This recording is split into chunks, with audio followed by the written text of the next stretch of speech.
Hello दोस्तों, एक बार फिर स्वागत है आपका अपना यूट्यूब चैनल बायोमेट बाइट में। आज हम आपके लिए फिर से लेकर आए हैं एनसीईआरटी एग्जाम्पल के एक और वीडियो।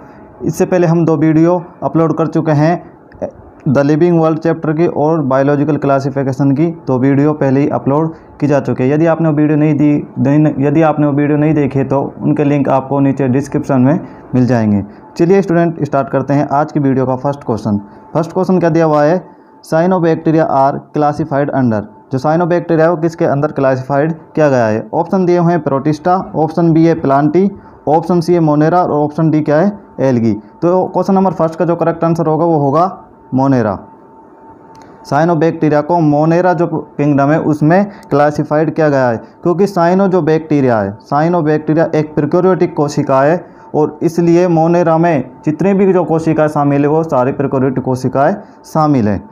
और साइनोबैक्टीरिया को हम बीजीए भी कहते हैं, इसको बीजीए भी कहा जाता है। बीजीए इसलिए, वो बीजीए की फुल फॉर्म होती है ब्लू ग्रीन एल्गी। और इनमें हायर प्लांट की तरह क्लोरोफिल ए भी पाया जाता है। जो कि फोटोसिंथेसिस में हेल्प करता है।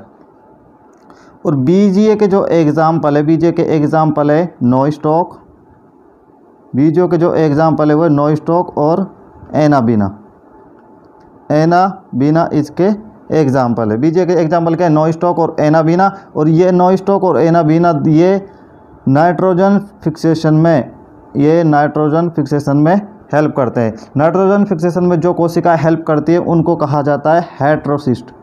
उन कोशिकाओं को क्या कहा जाता है? हेट्रोसिस्ट कहा जाता है। आपकी स्क्रीन पर नोस्टॉक की एक संरचना दिख रही होगी, उसमें आप देख रहे होंगे कि हेट्रोसिस्ट और उसके एक लेयर दिख रही होगी जो म्यूसिलेज की शीट कहलाती है। तो क्वेश्चन नंबर फर्स्ट का करेक्ट आंसर क्या हो जाएगा? C, Monera. चलिए बढ़ते हैं नेक्स्ट क्वेश्चन की ओर। नेक्स्ट क्वेश्चन है क्वेश्चन नंबर 2। क्वेश्चन नंबर 2 क्या है कि fusion of 2 motile gametes which are dissimilar in size it term as. Question क्या पूछा है कि 2 मोटाइल गैमेट्स जो कि डिसिमिलर इन साइज यानी साइज में विभिन्नता रखते हैं, उनका जब फ्यूजन किया जाता है तो इसके लिए क्या टर्म यूज किया जाता है? ऑप्शन आपके पास क्या है कि उगेमी, ऑप्शन बी क्या है आइसोगेमी, ऑप्शन सी क्या है एनाइसोगेमी और ऑप्शन डी क्या है जूगेमी। तो इसका जो करेक्ट आंसर होगा वो होगा एनाइसोगेमी। जब 2 मोटाइल गैमेट्स और डिसिमिलर साइज के हों तो उसके लिए जो टर्म यूज किया जाता है, जब वो फ्यूजन करते हैं तो उसके लिए टर्म यूज किया जाता है एनाइसोगेमी। उसके लिए टर्म यूज किया जाता है। इसके जो एग्जाम्पल है यूडोरीना जो एल्गी है उसमें एनाइसोगेमी प्रकार का फ्यूजन देखने को मिलता है। एक एनाइसोगेमी इस प्रकार का भी होता है जिसमें एक फीमेल गैमेट जो कि एक होता है मेल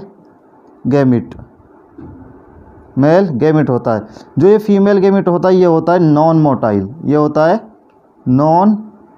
मोटाइल, ये एक गमनशील होता है। और ये मेल गैमेट जो होता है ये होता है मोटाइल, यानी गमनशील होता है। तो ये भी एक प्रकार का एनाइसोगेमी प्रकार का फ्यूजन होता है, लेकिन इसमें जो फीमेल गैमेट है वो क्या होता है? नॉन मोटाइल और मेल गैमेट होता है मोटाइल, यानी कि फीमेल जो होता है गमनशील, ये होता है गमनशील। तो इसको कहा जाता है उगेमी टाइप का फ्यूजन कहा जाता है, जिसमें एक जो गैमेट है वो होता है लार्जर साइज एंड एक गैमेट होता है स्मॉलर साइज। तो इस प्रकार के फ्यूजन को कहा जाता है उगेमी टाइप का फ्यूजन कहा जाता है। और एक ऑप्शन और दिया हुआ है इसमें आइसोगेमी क्या है कि इसमें मॉर्फोलॉजिकली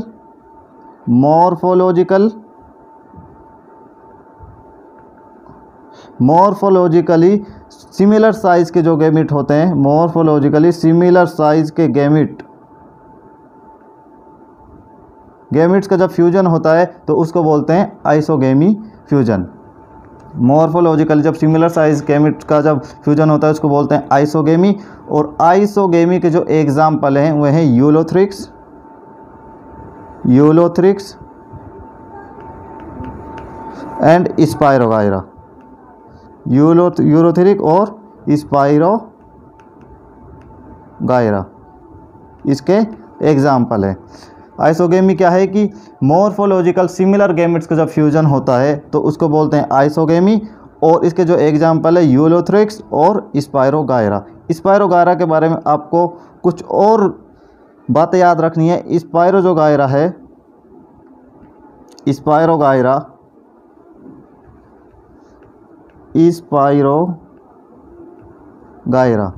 इसके जो गैमेट्स होते हैं वो मॉर्फोलॉजिकल तो होते हैं, वो जो मॉर्फोलॉजिकल होते हैं आइसोगेमी, ये आइसोगेमी होते हैं मॉर्फोलॉजिकल। और फिजियोलॉजिकल होते हैं, ये फिजियोलॉजिकल होते हैं एन आइसोगेमी होते हैं फिजियोलॉजिकल। स्पायरोगायरा के जो गैमेट्स होते हैं वो मॉर्फोलॉजिकल होते हैं आइसोगेमी और फिजियोलॉजिकल होते हैं एनाइसोगेमी। तो आपको ध्यान रखना है कि जो स्पायरोगायरा है इसमें ये एक नॉन फ्लैजेलेट इसमें गैमेट्स पाए जाते हैं, और जो मॉर्फोलॉजिकल होते हैं आइसोगेमी और फिजियोलॉजिकल होते हैं एनाइसोगेमी। तो क्वेश्चन नंबर 2 का तो करेक्ट आंसर क्या है, एनाइसोगेमी। चलिए बढ़ते हैं नेक्स्ट क्वेश्चन की ओर। Question number 3। क्वेश्चन नंबर 3 क्या है अपना, holdfast stipe frond constitutes the plant body in case of, कि होल्ड फास्ट और स्टाइफ और फ्रॉन्ड जो कॉन्स्टिट्यूट है ये किस प्लांट बॉडी के होते हैं। ऑप्शन आपके पास है रोडोफाइसी, ऑप्शन बी है क्लोरोफाइसी, ऑप्शन सी है फियोफाइसी और ऑप्शन डी है ऑल ऑफ द अबव। तो इसका जो करेक्ट आंसर होगा वो होगा फियोफाइसी। फियोफाइसी में होल्ड फास्ट स्टाइफ और फ्रॉन्ड प्रकार की जो प्लांट बॉडी दिखाई देती है। ये इसलिए बनते हैं होल्ड फास्ट, और होल्ड फास्ट इसलिए बनता है क्योंकि जो इनको वाटर बॉडी में इनको सपोर्ट करने के लिए, जो एल्गी होती है उसको सपोर्ट के लिए होल्ड फास्ट स्टाइफ और फ्रॉन्ड प्रकार के संरचनाएं बनती हैं फियोफाइसी में। जैसे एग्जाम्पल के तौर पर कैल्प। क्वेश्चन नंबर 3 का करेक्ट आंसर क्या हो जाएगा, सी। नेक्स्ट क्वेश्चन क्या है, क्वेश्चन नंबर 4। क्वेश्चन नंबर 4 क्या है, a plant so thallus level organisation, a plant so thallus level organisation, it shows rhizoids and it's haploid, it need water to complete its life cycle because the male gametes are motile, identify the group to which it belong to. Question क्या पूछा है, question में क्या दिया हुआ है कि plant, किसी प्लांट की करैक्टरिस्टिक दी हुई है, और क्या क्या दिया हुआ है कि plants of thallus level organization, क्या दिया हुआ है थैलस लेवल ऑर्गेनाइजेशन, और क्या दिया हुआ है इसमें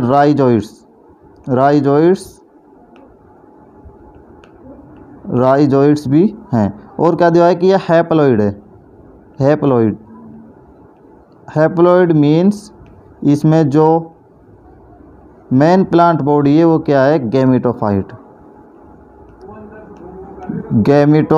मेन प्लांट बॉडी क्या है, गैमेटोफाइट। और क्या दिया हुआ है कि it needs water complete its life cycle because the male gametes are motile. तो ये जो करैक्टरिस्टिक है, सारी जो करैक्टरिस्टिक है ये पाई जाती हैं ब्रायोफाइटा में, क्योंकि जो टेरिडोफाइटा जो है ये होता है डिप्लॉइड। इसकी जो मेन प्लांट बॉडी होती है वो होती है स्पेरोफिटिक, और जिम्नोस्पर्मी डिप्लॉइड होता है, इसकी भी मेन प्लांट बॉडी होती है स्पेरोफिटिक। और सी क्या दिया, मोनोकोट होते हैं एंजियोस्पर्म, और इसकी भी मेन प्लांट बॉडी होती है स्पेरोफिटिक जो कि डिप्लॉइड होती है। तो ए बी सी की तीनों की बॉडी जो होती है वो होती है 2n, यानी कि सबकी बॉडी क्या मेन प्लांट बॉडी क्या होती है, डिप्लॉइड होती है। और ब्रायोफाइटा की जो मेन प्लांट बॉडी होती है वो क्या होती है, हैप्लॉइड होती है। तो क्वेश्चन नंबर 4 का करेक्ट आंसर क्या हो जाएगा, डी ब्रायोफाइटा। इसके साथ साथ एल की जो है उसकी भी मेन प्लांट बॉडी जो होती है वो हैप्लॉइड होती है, एगुणित होती है। इनमें जो मेन प्लांट बॉडी जो होती है वो होती है गैमेटोफाइट। इनकी मेन प्लांट बॉडी वो होती है जो गैमेट को प्रोड्यूस करती है, और यह हैप्लॉइड होती है। और इसमें थैलस का मीनिंग जो होता है कि वह प्लांट बॉडी जिसको रूट, स्टेम और लीफ में डिवाइड नहीं किया जा सकता उसको बोलते हैं थैलस लेवल ऑर्गेनाइजेशन। उसको क्या बोलते हैं, थैलस लेवल ऑर्गेनाइजेशन। तो इन प्रकार की जो करैक्टरिस्टिक है वो पाई जाती हैं ब्रायोफाइटा में। ब्रायोफाइटा को एम्फीबियन ऑफ प्लांट किंगडम भी कहा जाता है, इसको एम्फीबियन ऑफ प्लांट किंगडम भी कहा जाता है ब्रायोफाइटा को। तो क्वेश्चन नंबर 4 का करेक्ट आंसर क्या हो जाएगा, डी। नेक्स्ट क्वेश्चन की ओर बढ़ते हैं। Question number 5। क्वेश्चन नंबर 5 क्या दिया है? ए प्रोथेलस इज। एक प्रोथेलस क्या है? एक प्रोथेलस क्या है? ऑप्शन आपके पास हैं। A structure in Pteridophyta formed before the thallus develop, कि ऑप्शन बी है a sporophytic free living structure formed in Pteridophyta. Option C क्या है कि a gametophyte free living structure formed in Pteridophyta. Option D है a primitive structure formed after fertilisation in Pteridophyta. जो prothallus जो है ये संरचना टेरिडोफाइटा के फर्न में, ये टेरिडोफाइटा के फर्न में बनती है और ये जो रिप्रेजेंट करती है, ये रिप्रेजेंट करती है गैमेटोफिटिक स्टेज को। उसमें जो गैमेटोफिटिक जो स्टेज होती है उसको ये रिप्रेजेंट करती है प्रोथेलस जो है। प्रोथेलस जो है टेरिडोफाइटा में गैमेटोफिटिक स्टेज को रिप्रेजेंट करती है और गैमेटोफिटिक जो स्टेज होती है वो होती है हैप्लॉइड। और जो गैमेटोफिटिक टेरिडोफाइटा में जो स्टेज होती है वो स्फेरोफिटिक जो होती है स्टेज, जो डिप्लॉइड होती है उससे इंडिपेंडेंट होती है, यानी उससे स्वतंत्र होती है, यानी फ्री होती है। तो क्वेश्चन नंबर 5 का इस करेक्ट आंसर क्या हो जाएगा? सी। एक gametophyte free living structure formed in pteridophyta, यानी टेरिडोफाइटा में एक गैमेटोफाइट संरचना है जो कि फ्री लिविंग होती है। तो क्वेश्चन नंबर 5 का करेक्ट आंसर क्या हो जाएगा? सी हो जाएगा। जो टेरिडोफाइटा जो होते हैं, टेरिडोफाइटा की जो मेन प्लांट बॉडी होती है वो होती है स्पिरोफिटिक और ये होती है 2n। स्पिरोफिटिक होती है, 2n होती है। और जब इसमें मियोसिस होता है, इसमें होता है मियोसिस, स्पिरोफिटिक में होता है, यहाँ पे मियोसिस होता है और इससे हैप्लॉइड क्या बनते हैं? स्पोर। इससे हैप्लॉइड स्पोर बनते हैं और स्पोर आगे जर्मिनेट होकर गैमेटोफिटिक स्टेज बनाता है। ये गैमेटोफिटिक स्टेज बनाता है और इस गैमेटोफिटिक स्टेज को कहा जाता है प्रोथेलस।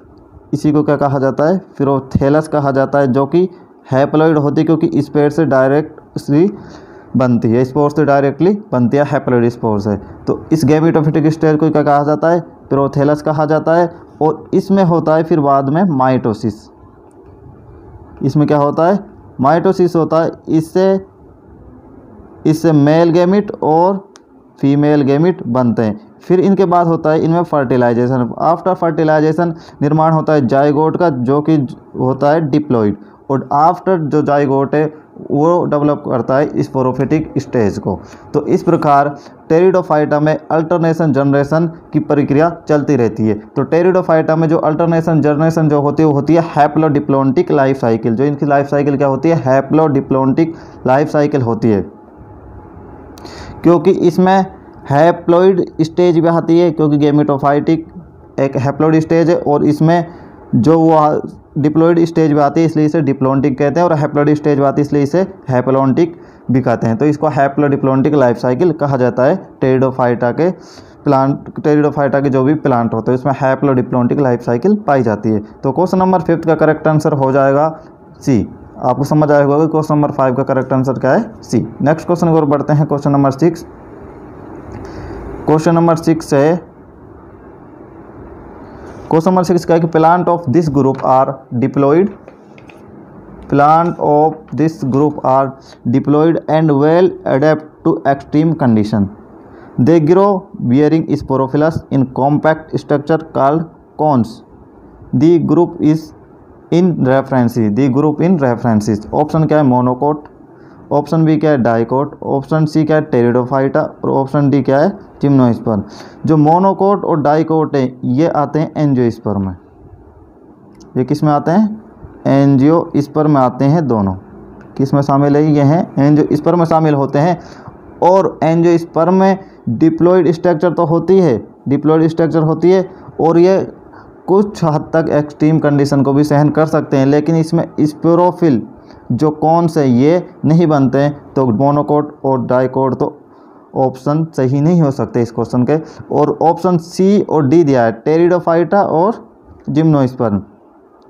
टेरिडोफाइटा ये दोनों ही क्या हैं? Diploid structure. इनकी जो मेन प्लांट बॉडी होती है वो क्या होती है? डिप्लॉइड होती है और दोनों की यानी स्पोरोफिटिक मेन प्लांट बॉडी होती है। और दोनों में ही कॉन्स का निर्माण, स्पोरोफिलिस कॉन्स का निर्माण होता है।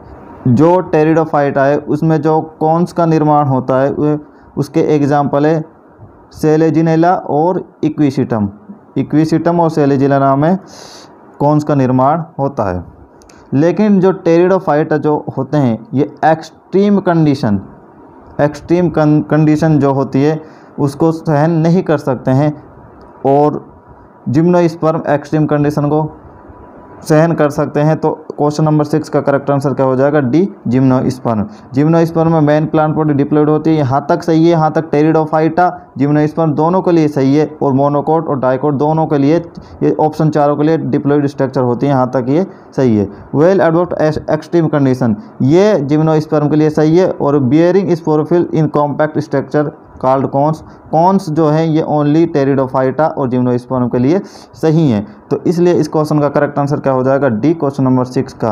नेक्स्ट क्वेश्चन की ओर बढ़ते हैं। क्वेश्चन नंबर क्या है? 7।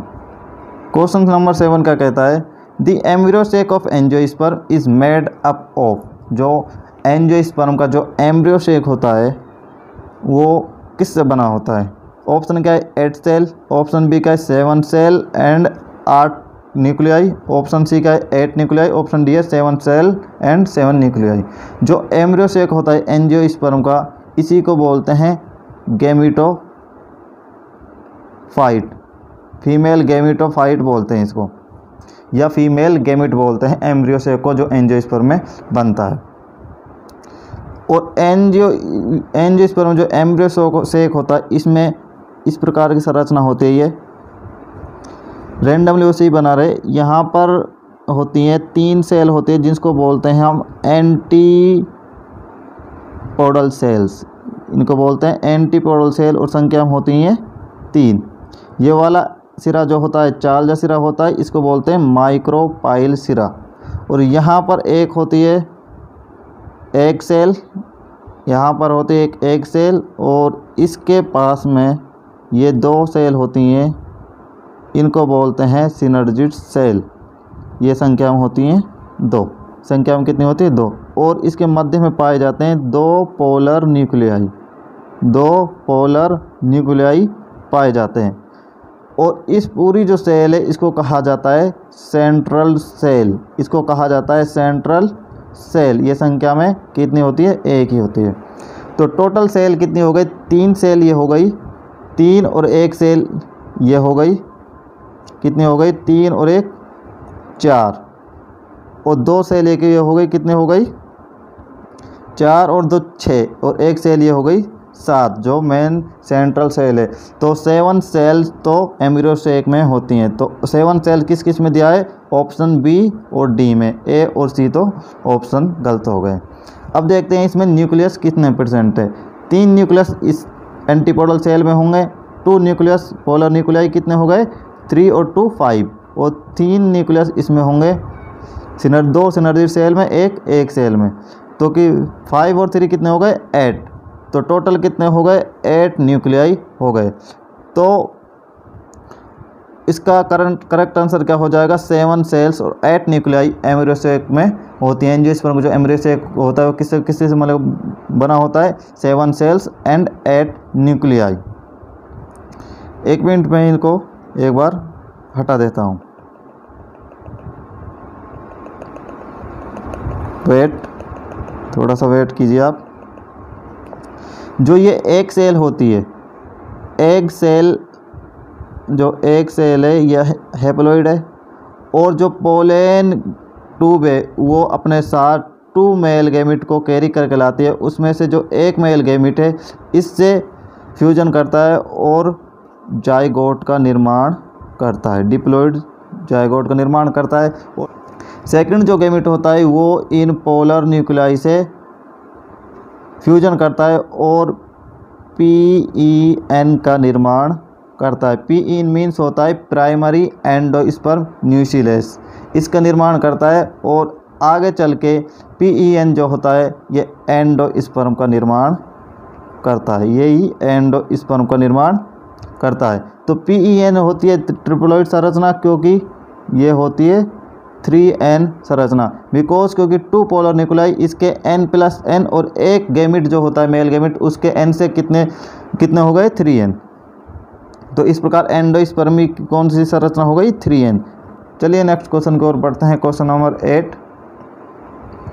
क्वेश्चन नंबर 8 क्या दिया हुआ है, if the diploid number of a flowering plant is 36 what would be the chromosome number in its endosperm.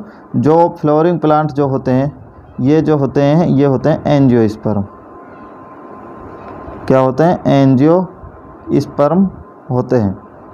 और इनकी जो प्लांट बॉडी दिया हुआ है ये डिप्लॉयड इक्वल टू दिया हुआ है 36 क्रोमोसोम। तो हैप्लॉयड कितने हो जाएंगे 18, क्योंकि 36 में जब 2 से डिवाइड करेंगे तो क्या आएगा 18। पूछा क्या कि एंडोस्पर्म में कितने क्रोमोसोम होंगे। अभी हमने क्वेश्चन नंबर 7 में देखा जो एंजियोस्पर्म का जो एंडोस्पर्म होता है वो क्या होता है 3n। क्या होता है 3n। जब n की जगह 18 वैल्यू पुट करेंगे तो क्या आएगा 54 इसका करेक्ट आंसर हो जाएगा क्वेश्चन नंबर 8 का। चलिए क्वेश्चन नंबर 9 है प्रोटोनीमा है। क्वेश्चन नंबर 9 का है कि प्रोटोनीमा है। जो प्रोटोनीमा है ये स्ट्रक्चर बनती है मोसेस में। जो मोसेस होती है ब्रायोफाइटा को 2 भागों में डिवाइड किया गया है, लिवरवर्ट्स और मोसेस। मोसेस में प्रोटोनीमा स्ट्रक्चर बनती है। और मोसेस में जो प्रोटोनीमा स्ट्रक्चर होती है ये प्रोटोनीमा स्ट्रक्चर जो बनती है ये बनती है डायरेक्टली स्पोर से। मोसेज में ये प्रोटोनीमा स्ट्रक्चर किससे बनती है स्पोर से। और स्पोर क्या होता है हैप्लॉइड, तो प्रोटोनीमा स्ट्रक्चर भी क्या हो गई हैप्लॉइड। तो क्वेश्चन नंबर 9 का करेक्ट आंसर क्या हो जाएगा A, haploid and is found in mosses. क्योंकि क्वेश्चन ऑप्शन भी क्या दिया डिप्लॉइड तो होती नहीं, क्योंकि ये डायरेक्टली किससे बनती है स्पोर से। स्पोर होते हैं हैप्लॉइड, तो प्रोटोनीमा भी संरचना क्या होती है हैप्लॉइड। और ऑप्शन डी के जगह haploid and found in pteridophyta में ये नहीं पाई जाती है। इस प्रकार बी सी डी जो ऑप्शन है ये गलत हो जाएंगे और ऑप्शन ए इसका करेक्ट हो जाएगा। तो क्वेश्चन नंबर 9 का करेक्ट आंसर क्या हो जाएगा ए इसका करेक्ट आंसर हो जाएगा। प्रोटोनीमा जो है ये एक क्रीपिंग स्ट्रक्चर, ये इसकी जो करेक्टरिस्टिक होती है क्रीपिंग होती है, यानी रेंगते हुए चलती है और ग्रीन होती है। ये स्ट्रक्चर जो होती है ग्रीन एंड इसमें ब्रांच्ड होती है यानी शाखित होती हैं। एंड इसमें इसी को ही हम क्या कहते हैं फिलामेंटस स्टेज भी कहा जाता है। मोसेज की इसी स्टेज को क्या कहा जाता है फिलामेंटस स्टेज भी कहा जाता है, यानी कि तंतुमय अवस्था इसको कहा जाता है।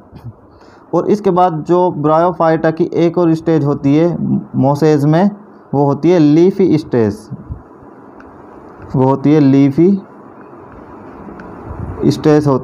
लीफी स्टेज का जो निर्माण होता है वो होता है सेकेंडरी जो प्रोटोनीमा है उसके लेटरल बड से।